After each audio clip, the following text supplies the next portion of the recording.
foi uma das últimas empresas japonesas a entrar no ramo de motocicletas. Uma enorme corporação que já sabia construir grandes navios para dar a volta ao mundo. Trens-bala capazes de atingir 275 km por hora e peças para aviões comerciais. A Kawasaki já havia construído uma reputação na fabricação de motores grandes e potentes. Então, quando a empresa decidiu fabricar motocicletas, seus engenheiros enfrentaram um desafio. Como usar esta experiência para criar motores potentes e pequenos a ponto de caber em uma moto?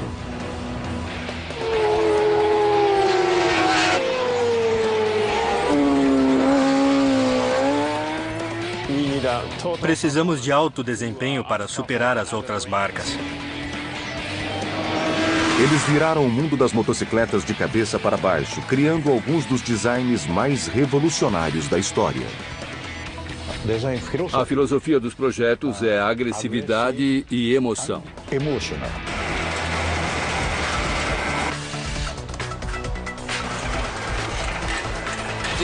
Esse é o nosso sistema à prova de erro humano.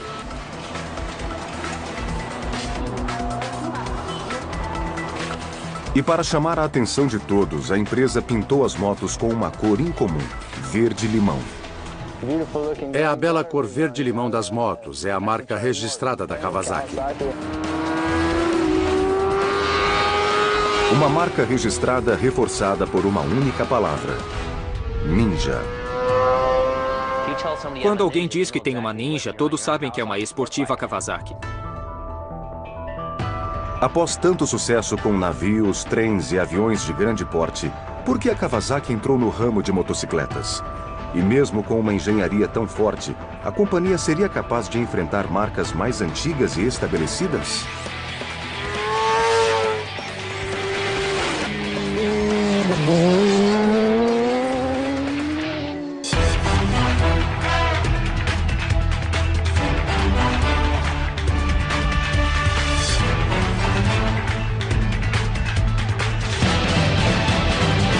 Paixão sobre rodas.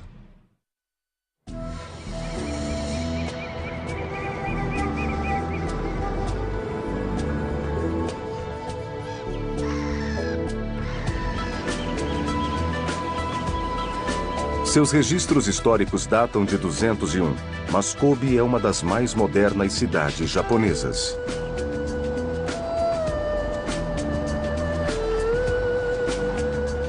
Kobe é um importante centro portuário. Foi uma das primeiras cidades japonesas a estabelecer comércio com o mundo ocidental.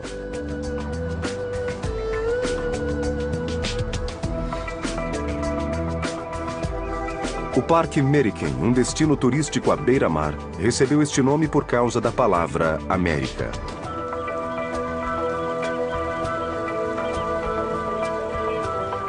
Um dos marcos famosos do parque é uma torre vermelha de aço. Ela tem o formato de um tsuzumi, o tambor tradicional japonês, e seu deck de observação fica 105 metros acima do nível do mar. Ao lado há uma roda gigante. O parque atrai turistas aos milhares.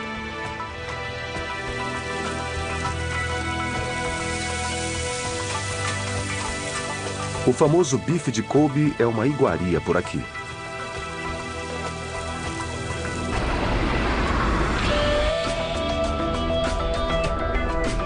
Kobe é o lar de mais de 100 corporações internacionais, incluindo a Procter & Gamble e a Nestlé. E também é o lar de uma empresa que atuou por 80 anos no mercado antes de pensar em fabricar motocicletas.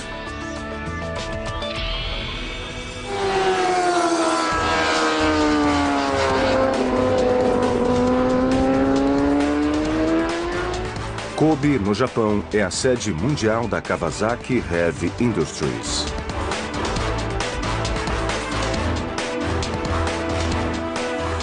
A Kawasaki Heavy Industries foi fundada por um homem chamado Shozo Kawasaki em 1878.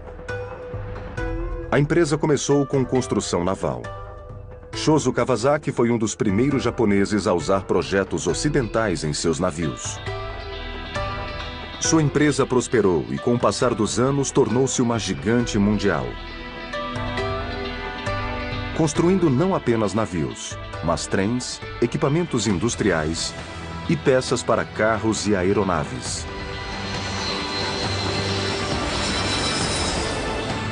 De uma maneira ou de outra, algum produto Kawasaki está sempre presente em nossas vidas. Mas quase ninguém conhecia o nome Kawasaki. Para tornar a marca mais conhecida, a companhia começou a fabricar motocicletas em 1955. Foi uma maneira de participar da popularidade crescente das motos nos Estados Unidos.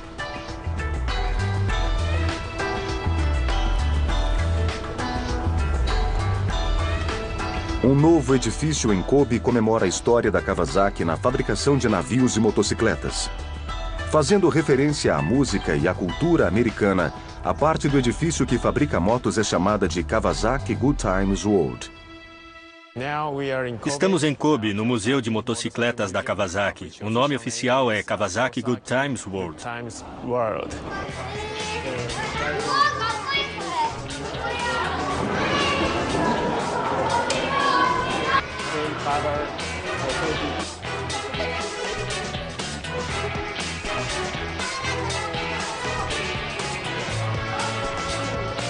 A Kawasaki foi a terceira das 4 grandes marcas japonesas, incluindo Honda, Yamaha e Suzuki, a fabricar motocicletas.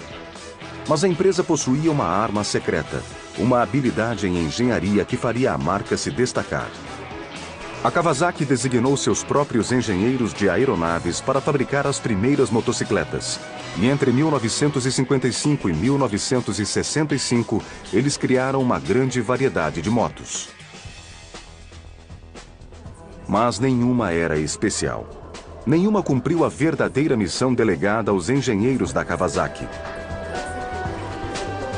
A missão era desenvolver uma tecnologia totalmente nova para um projeto inovador. Uma motocicleta que faria o mundo das motos virar de cabeça para baixo.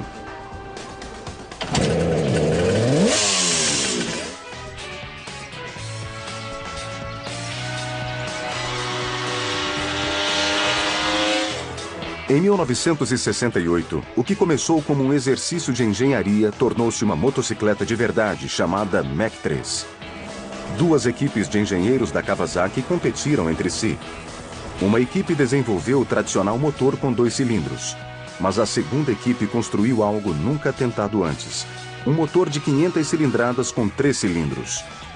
Foi um projeto revolucionário e o resultado foi o que se espera da Kawasaki, um motor com uma quantidade enorme de potência. Até a Mach 3, nenhuma empresa japonesa havia projetado um motor com 3 cilindros. A Kawasaki o fez para conseguir mais potência. Inicialmente, o motor com 3 cilindros foi um fracasso. O cilindro central superaquecia e o motor sempre estourava, mas os engenheiros continuaram tentando. Finalmente tiveram a ideia de acrescentar entradas de ar maiores para resfriar o motor. Deu certo. O motor experimental entrou em produção. Essa é a moto Mach 3 lançada em 1969 nos Estados Unidos. Foi uma moto única em sua época, continua única até hoje. Tem um motor 2 tempos refrigerado a ar com 3 cilindros.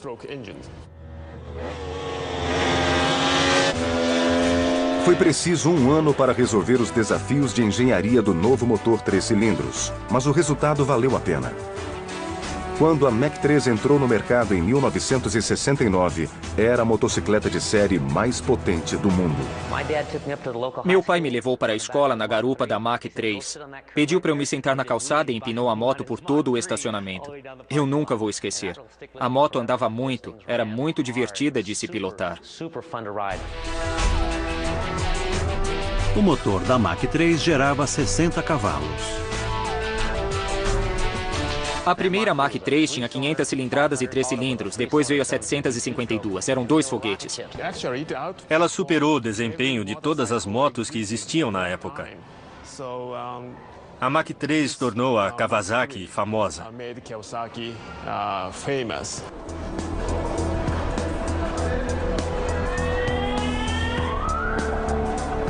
Mas a Kawasaki precisava de mais do que a Mach 3 para enfrentar as gigantes Honda, Yamaha e Suzuki.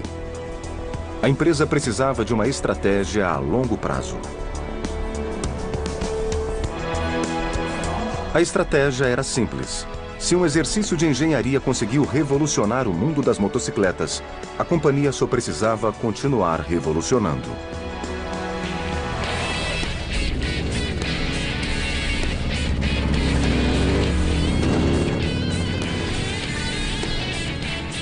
Apenas 3 anos depois da produção da Mach 3, a Kawasaki lançou outro projeto revolucionário. Uma moto chamada Z1, com um motor de 900 cilindradas. A Z1 900 era incrível. Essa moto impressionou todo mundo e colocou a Kawasaki no mapa das motos potentes. Essa é a Kawasaki Z1. Foi lançada em 1972 nos Estados Unidos. Outra moto única. Ela tem 4 escapamentos, é uma máquina potente e muito bonita.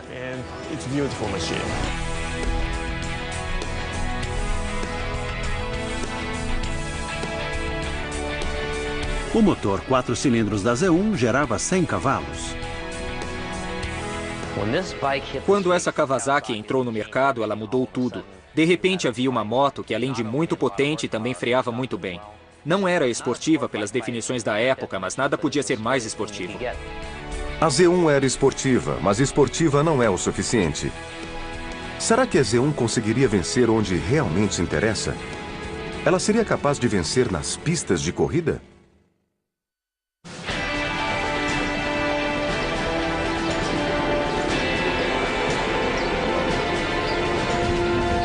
Existe um velho ditado no mundo das motocicletas: corra no domingo e venda na segunda. No final da década de 1970, um piloto britânico chamado Reg Pridmore competiu com uma Kawasaki Z1. Eles queriam colocar as motos Kawasaki para competir porque precisavam de publicidade.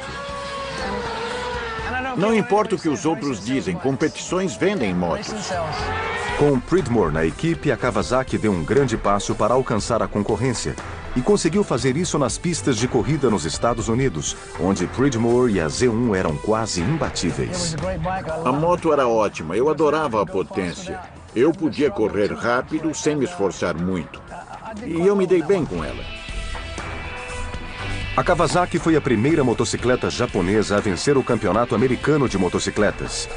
Com Reg Pridmore pilotando a Z1, a Kawasaki conquistou o título por 2 anos seguidos, 1977 e 1978. A sensação era que eu estava pilotando uma moto que conhecia há muito tempo. Mas, no fundo, tínhamos ótimos freios e uma boa potência.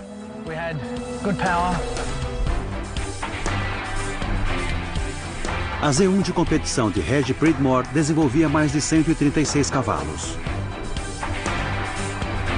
O sucesso de Pridmore nas pistas foi essencial para aumentar as vendas da Kawasaki, especialmente nos Estados Unidos.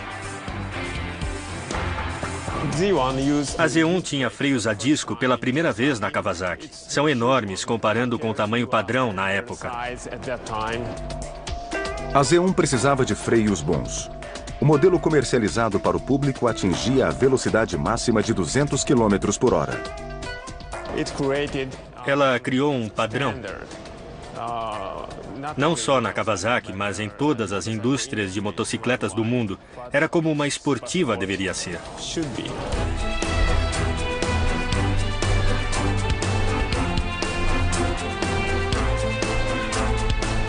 Kawasaki, a empresa que foi a penúltima a entrar no mundo das motocicletas, estava alcançando a concorrência rapidamente.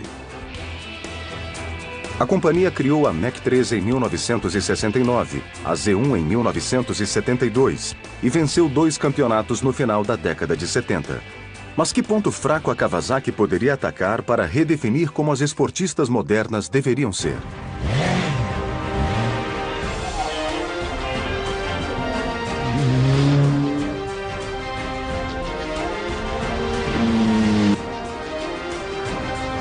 A resposta viria apenas 1 ano depois, em setembro de 1980. A empresa japonesa lançou um novo modelo chamado de Z900R.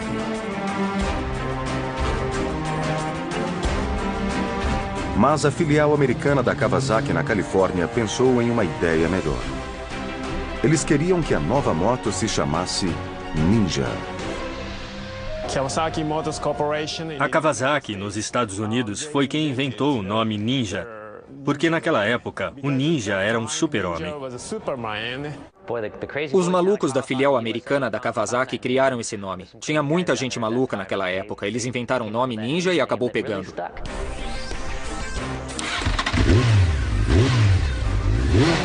A sede da Kawasaki no Japão adorou o nome Ninja.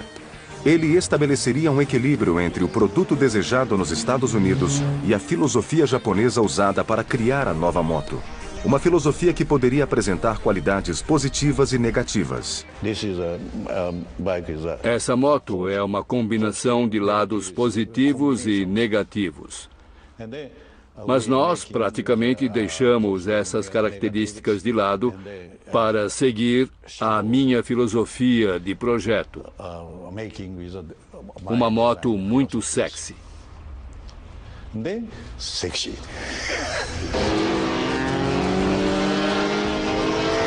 Além da filosofia de projeto bastante particular, a Kawasaki escolheu uma cor única para destacá-la: verde-limão. E o motivo é tão peculiar quanto o próprio tom. No final da década de 1960, verde era uma cor que trazia azar nas pistas de corrida. Mas a Kawasaki apostou em engenharia e não em superstição. Misturando 9 partes de amarelo com uma parte de azul, a companhia criou o que chamou de cor do desafio. O verde-limão foi uma tentativa de amedrontar a concorrência. Todos sabem o que distingue uma Kawasaki. É a bela cor verde-limão das motos. É a marca registrada da Kawasaki. A Ninja original foi mais uma façanha de engenharia da Kawasaki e reuniu uma longa lista de exigências. Um projeto totalmente novo, com motor mais compacto e a primeira moto da empresa com motor refrigerado a água. A primeira geração de motos Ninja gerava 115 cavalos. Essa é a Ninja 900 original. O motor é compacto e é mais baixo do que nas outras motos. O centro de gravidade é mais baixo por causa da posição do motor. Ele fica mais baixo e mais à frente. E a carenagem tem 2 propósitos. Primeiro, proteger o piloto. Segundo, claro, aumentar a velocidade máxima.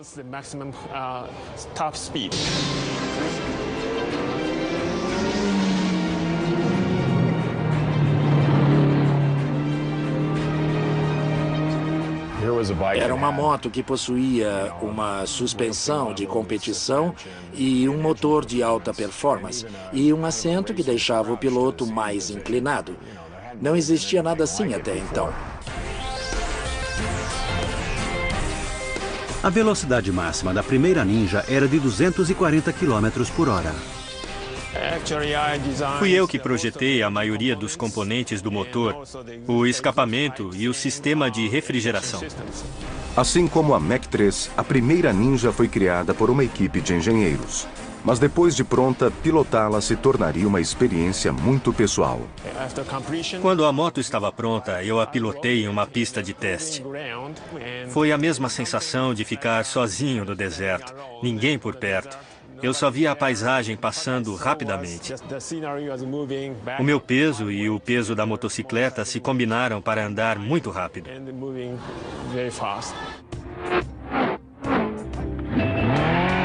A primeira Ninja também foi a primeira motocicleta Kawasaki a ter um sistema de ignição computadorizado.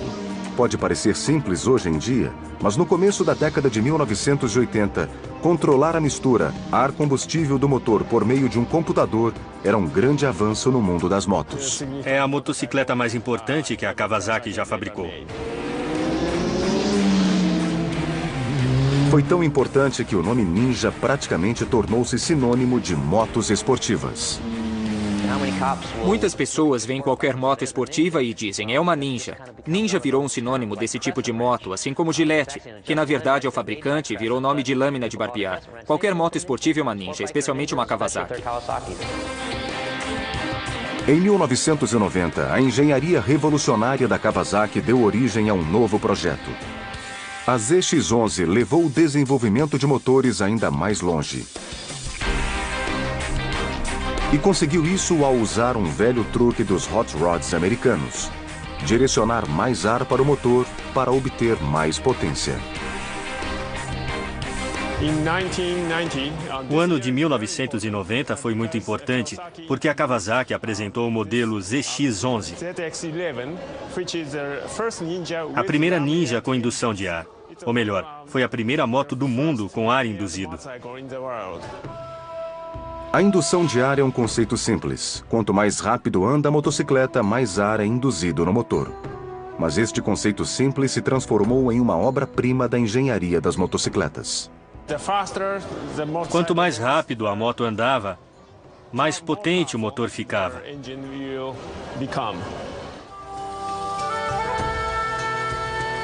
A ZX-11 gerava 160 cavalos, atingindo 295 km por hora.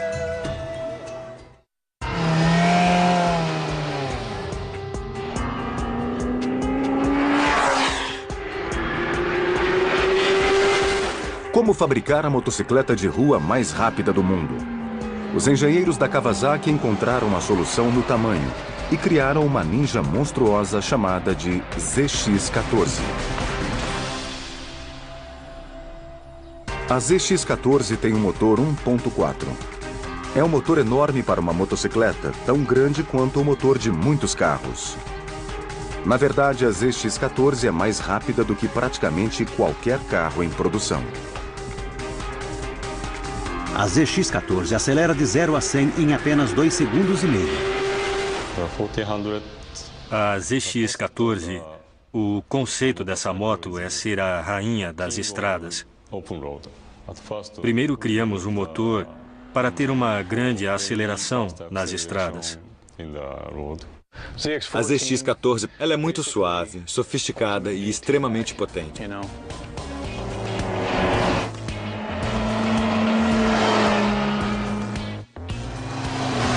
Mais uma vez, transformar conceito em realidade seria um grande desafio de engenharia.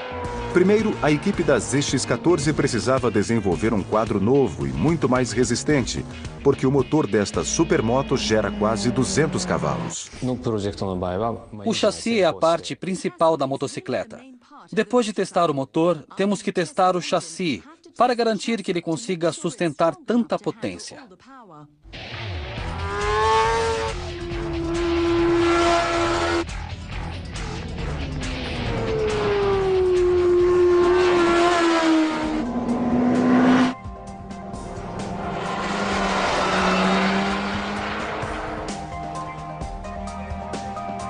É aqui que a Kawasaki fabrica a ZX-14 e todos os outros modelos. A fábrica da Kawasaki, na enorme sede da empresa situada na cidade de Akashi, é um complexo industrial gigante e fica próximo à cidade de Kobe, no Japão. Depois que recebemos as peças, elas são entregues diretamente à linha de montagem. Mas as peças de maior porte ficam armazenadas aqui por algumas horas. E os funcionários entregam as peças maiores à linha de montagem a cada 2 horas.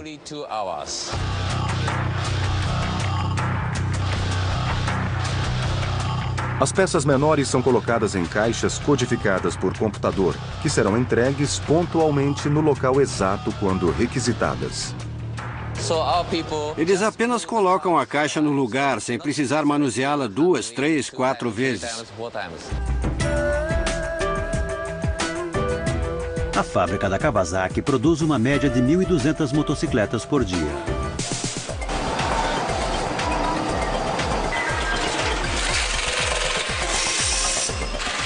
Na Kawasaki, a clássica filosofia japonesa de produzir com eficiência deu um grande passo adiante. Enquanto pessoas constroem máquinas, outras máquinas observam as pessoas. A Kawasaki tem o que chama de sistema à prova de erro humano. Um sistema que conta com uma infinidade de gavetas e luzes ativadas por cartão, para garantir que cada moto receba as peças corretas. Esse é o nosso sistema à prova de erro humano. É uma amostra. Todas as gavetas funcionam com um cartão de memória eletrônica.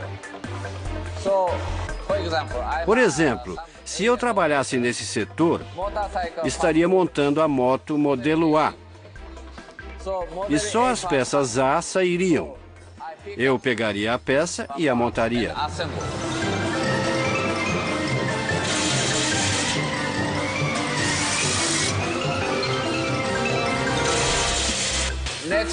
O próximo modelo é o C. É só passar o cartão e as peças C aparecem para eu montar.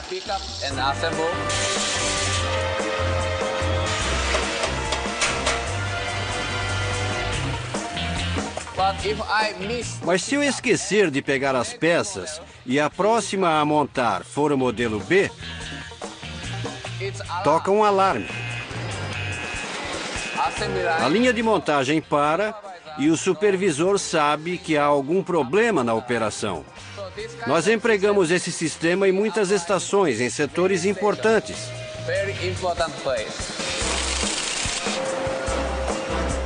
Existem muitos sistemas à prova de erro humano espalhados pela fábrica, começando pelo que transporta o chassi em sua viagem pela linha de montagem. Depois de furar o chassi, ele coloca os cabos na posição correta. Como ele sabe a posição correta? Luzes se acendem para que ele pegue uma determinada peça. São muitas peças diferentes na linha de montagem. Então é muito importante que eles peguem a peça certa para cada parte do chassi.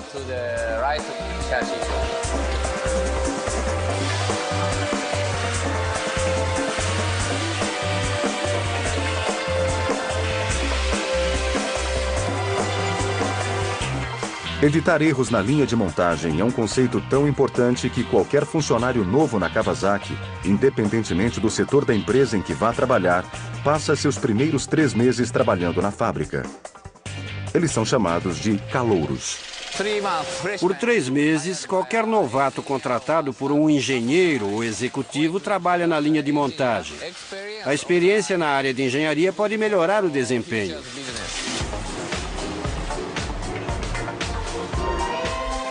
Isso é bom para os negócios porque a lição fundamental que o novato aprende é que a Kawasaki é obcecada em evitar erros na fabricação.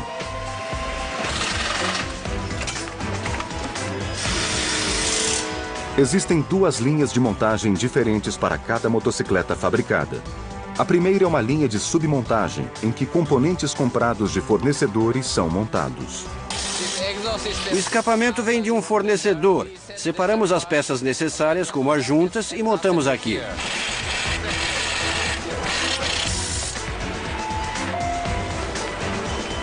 A estação seguinte é importante. É a submontagem da balança. Vamos deixá-la pronta para a linha. Essa é a corrente que vai na balança.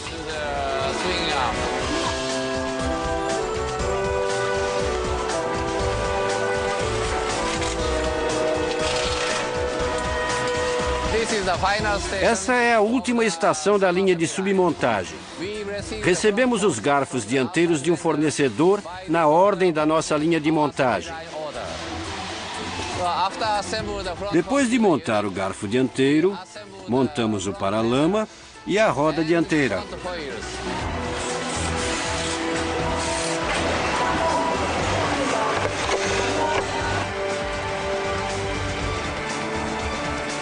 Esteiras transportadoras suspensas levam o que parece um esqueleto para a última linha de montagem. Em questão de minutos, ele aparece do outro lado como uma moto completa, louca para rugir. O primeiro passo da linha de montagem principal é colocar o guidão e outras peças pequenas.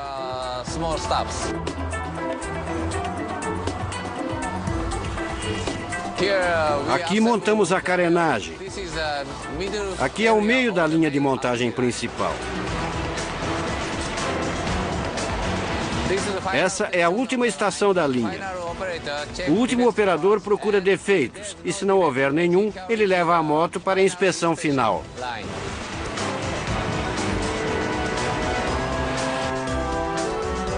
A última parada na fábrica é o setor de inspeção. Primeiro, os funcionários examinam visualmente todas as motos. Ligam o motor pela primeira vez, aquecendo-o antes do último passo, o teste de potência.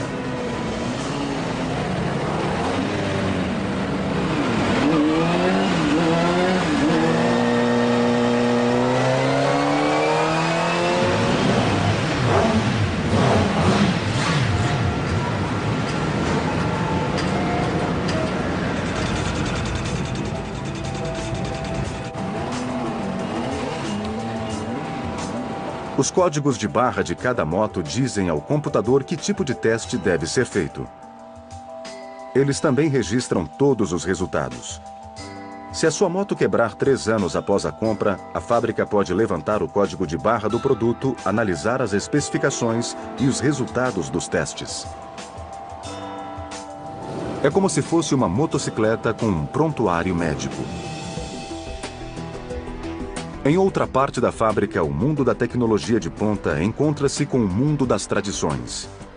Sempre que os engenheiros da Kawasaki criam um novo modelo de motor, eles interrompem o trabalho para comemorar o sucesso com a chamada cerimônia de inauguração do motor novo.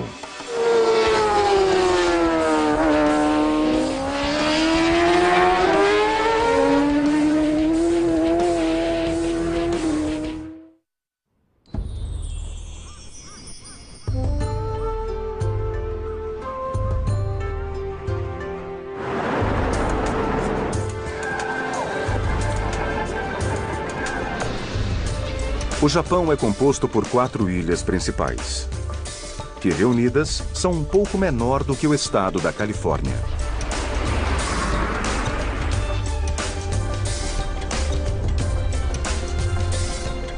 Tóquio é a verdadeira capital do Japão, embora não exista uma definição legal para a condição de capital desta nação. Aqui se encontram a sede do governo japonês e a casa da família real. E Tóquio é considerada oficialmente a capital japonesa desde 1968.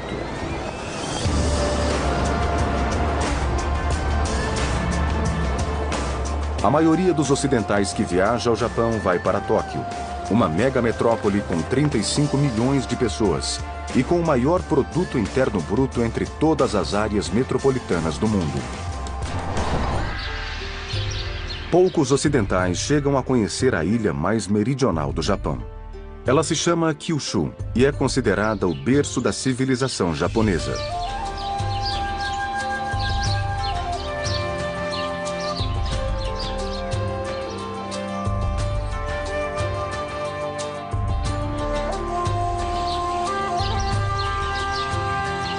A ilha é considerada um lugar muito espiritual.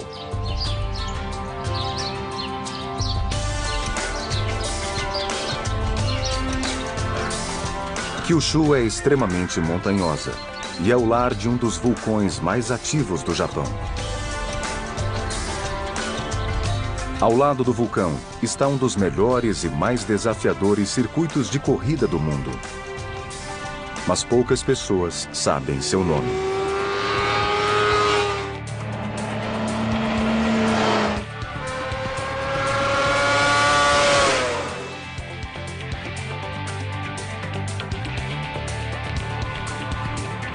Ele se chama Autópolis e fica a 1 dia de viagem de Tóquio. Autópolis é um circuito incrível. Fica longe de tudo, no meio das montanhas.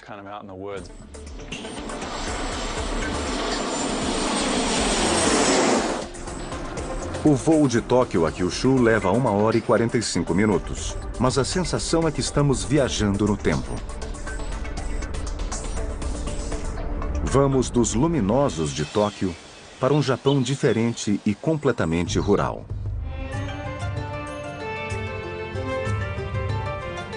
Após pousar no aeroporto de Kyushu, o próximo passo é uma longa viagem de ônibus por uma estrada estreita beirando a montanha. Fizemos uma viagem de ônibus por uma estrada nas montanhas com muito verde em volta. De repente, aquele circuito lindo e enorme.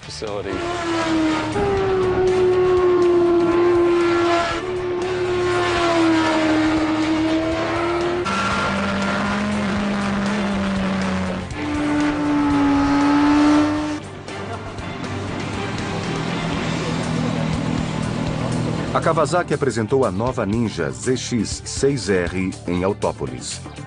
Foi a primeira vez que jornalistas ocidentais foram convidados para pilotar em uma pista. Pilotar em Autópolis é um circuito magnífico, tem uma boa variedade de curvas e a aderência é muito boa.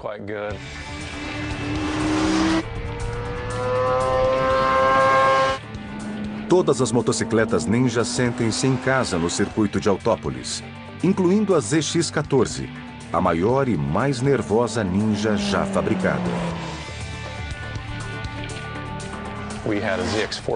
Testamos uma ZX-14 na pista com som estridente. É grande e muito rápida. Eu fazia as curvas nas pontas dos dedos e depois acelerava. Nas retas longas é muito divertido. O projeto é lindo.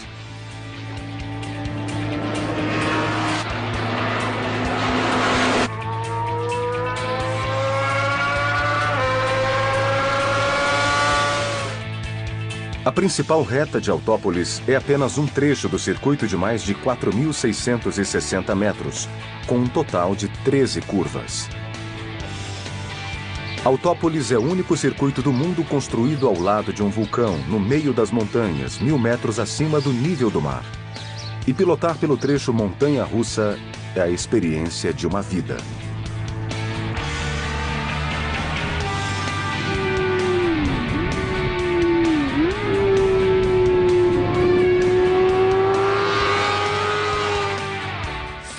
Depois de descer a reta em alta velocidade, vem uma curva. E aquela curva para a direita é muito enganadora.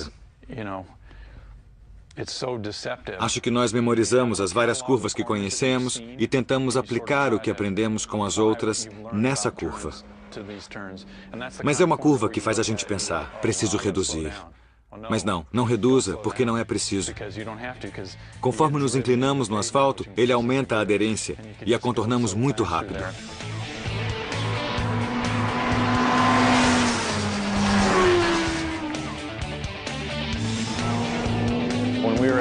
Quando estávamos parados, a ZX-14 passava e parecia o som de um jato. É um barulho incrível, que suga todo o ar. É uma moto maior e com tanta potência que passa com tudo.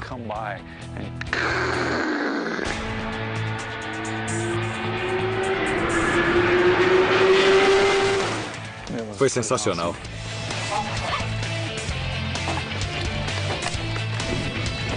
Poucos ocidentais tiveram a oportunidade de pilotar em Autópolis.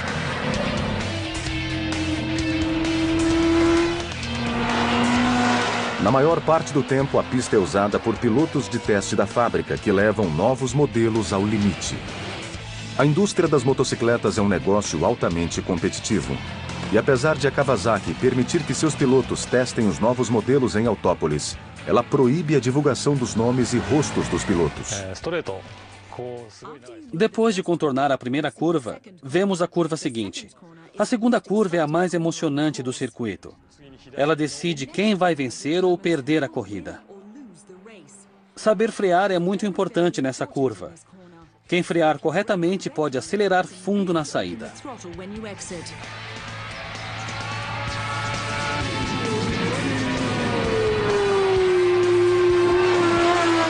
Os pilotos de teste conhecem cada centímetro da pista.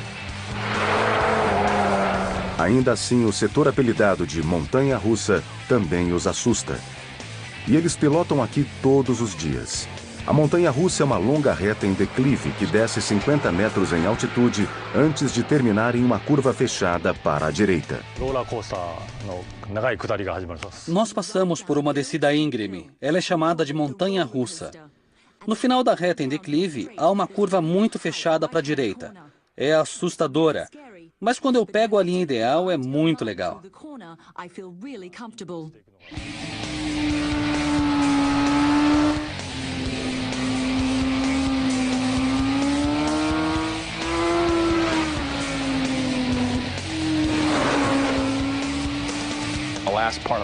O último trecho do circuito é uma loucura.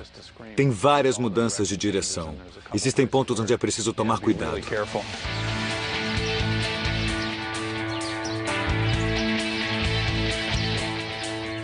Autópolis é um circuito desafiador.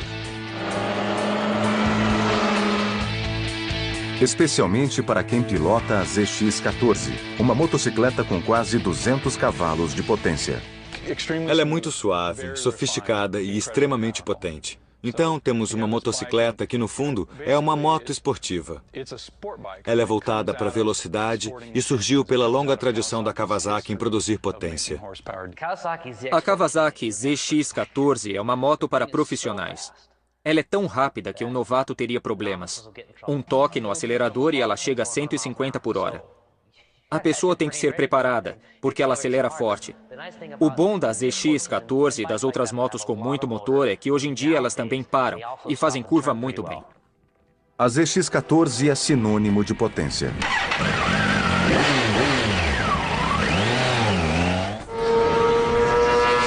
A Ninja ZX-6R verde-limão possui um motor menor. A moto é mais leve, uma motocicleta feita para devorar curvas. A ZX-6R pesa apenas 163 quilos e gera 155 cavalos de potência. Quem pilota 6R percebe o quanto ela é ágil, percebe o quanto é leve. A Kawasaki fez um grande trabalho reduzindo o peso da moto.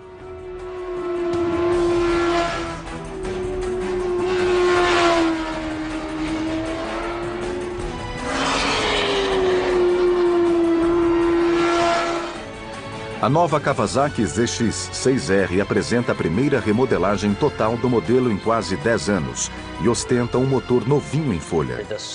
Ela faz tudo muito bem. Freia, faz curvas, se livra de pedregulhos, ela faz tudo o que precisamos e ainda tem potência para vencer o campeonato de super esportivas. É uma motocicleta muito completa. Apesar de os japoneses serem conhecidos pela eficiência e habilidade em engenharia, a ZX-6R é um grande exemplo da paixão e do talento da Kawasaki.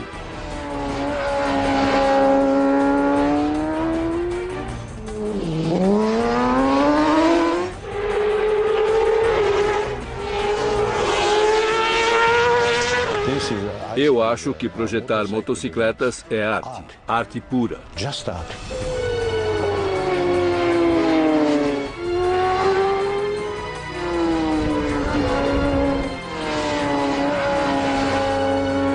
Uma forma de arte que ataca nossos sentidos com a mesma força que ataca as curvas.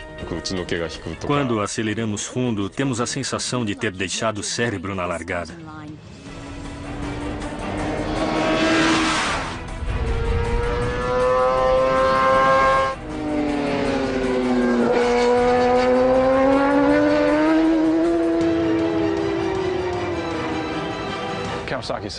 A Kawasaki é uma grande empresa. Os japoneses têm uma reputação que não é justa. Todos dizem que os italianos fabricam motos com paixão, como se as motos japonesas não fossem feitas por pessoas, sem paixão nenhuma.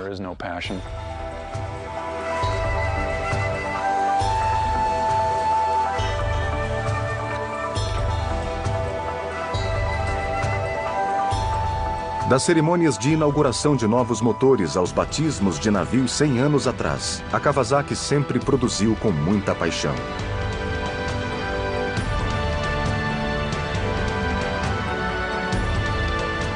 A penúltima empresa japonesa a entrar no ramo de motocicletas também sempre foi a que mais colocou sua reputação em jogo.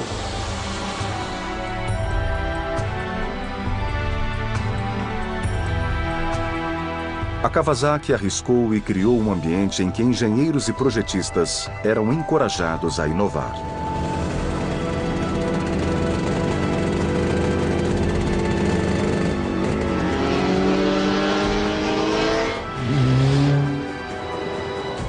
As coisas são diferentes na Kawasaki. Sempre foi assim e provavelmente sempre será.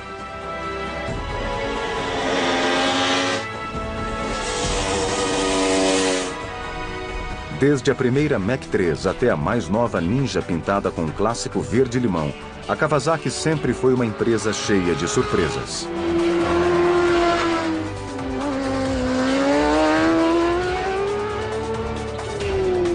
Uma companhia que sempre usou seu conhecimento em engenharia para responder a perguntas que a concorrência sequer imaginava.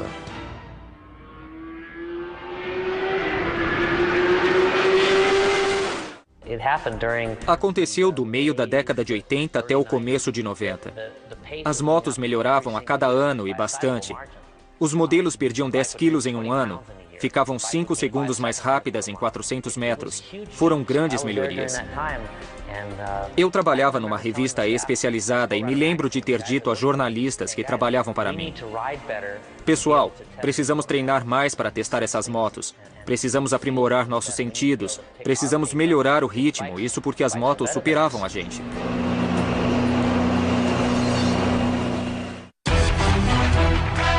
Versão brasileira Vox Mundi.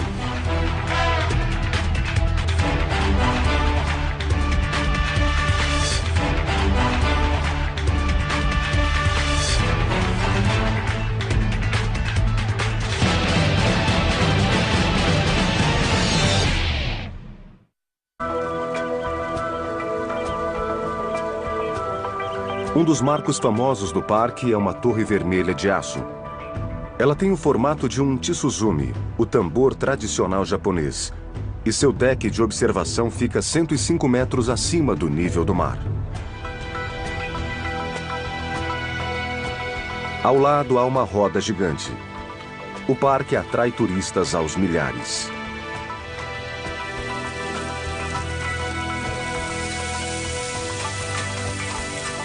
O famoso bife de Kobe é uma iguaria por aqui.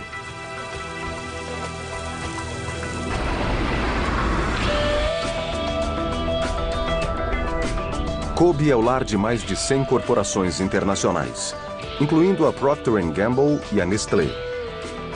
E também é o lar de uma empresa que atuou... Paixão sobre rodas.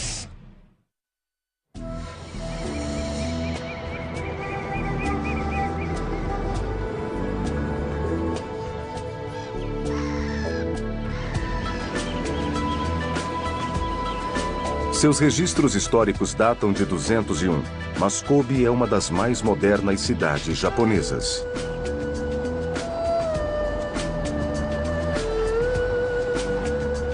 Kobe é um importante centro portuário. Foi uma das primeiras cidades japonesas a estabelecer comércio com o mundo ocidental.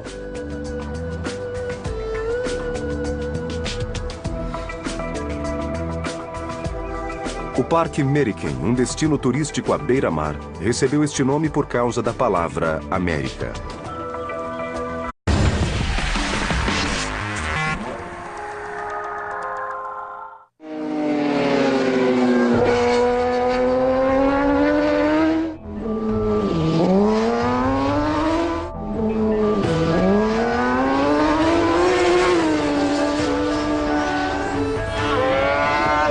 Ela foi uma das últimas empresas japonesas a entrar no ramo de motocicletas.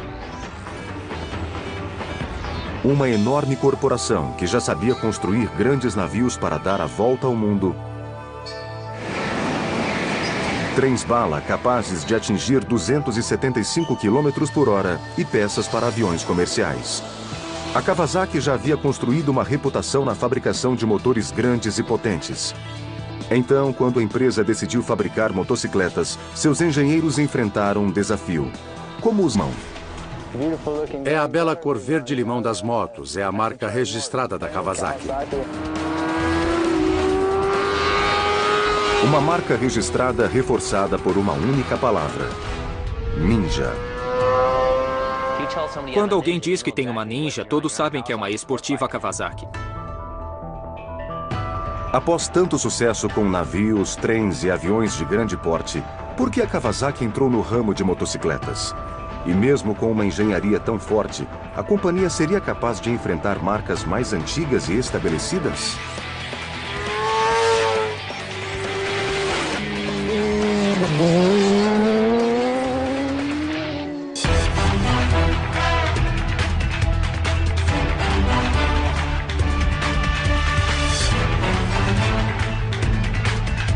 Usar esta experiência para criar motores potentes e pequenos a ponto de caber em uma moto.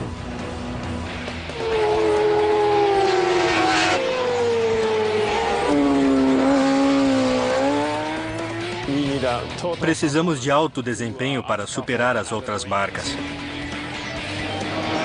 Eles viraram o mundo das motocicletas de cabeça para baixo, criando alguns dos designs mais revolucionários da história. A filosofia dos projetos é agressividade e emoção.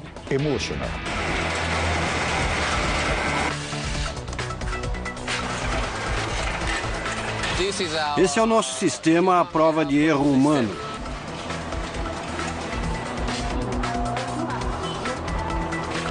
E para chamar a atenção de todos, a empresa pintou as motos com uma cor incomum, verde limão.